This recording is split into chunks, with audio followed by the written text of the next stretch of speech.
Hello viewers! ఇవాల్టి special కొత్తిమీర కాడలతో రసం. ఏంటి కొత్తిమీర కాడలతో రసం అనుకుంటున్నారా? ఒకసారి చూసి ట్రై చేయండి. చాలా బావుంటుంది.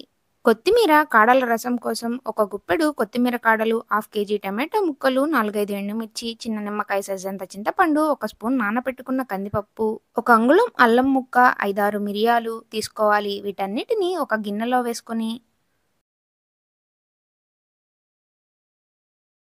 గిన్నెలో 1 లీటర్ వాటర్ పోసుకొని గిన్నెని స్టవ్ పైన పెట్టి టమాటో ముక్కలు, కొత్తిమీర కాడల్లో సారమంతా నీటిలోకి దిగేంత వరకు ఉడికించుకోవాలి. ఉడికించుకున్న టమాటో ముక్కలు, కొత్తిమీర కాడలు ఒక గిన్నెలోకి వడకట్టుకొని టమాటో ముక్కలు, కొత్తిమీర కాడలపై కొద్దిగా వాటర్ పోసుకొని టమాటో ముక్కలు, కొత్తిమీర కాడల్లో రసమంతా గిన్నెలోకి దిగేటట్టు గట్టిగా పిండుకోవాలి.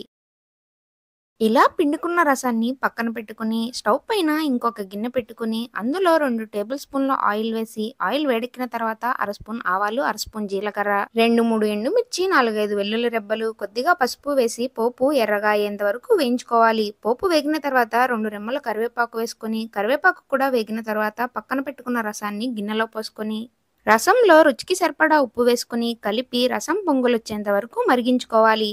రసం మరుగుతూ ఉండంగా అందులో చిన్న బెల్లం ముక్క వేసుకుని కలిపి రసాన్ని 5 నిమిషాల పాటు మరిగించుకుంటే ఎంతో టేస్టీగా ఉండే కొత్తిమీర కాడల రసం రెడీ అయిపోయింది.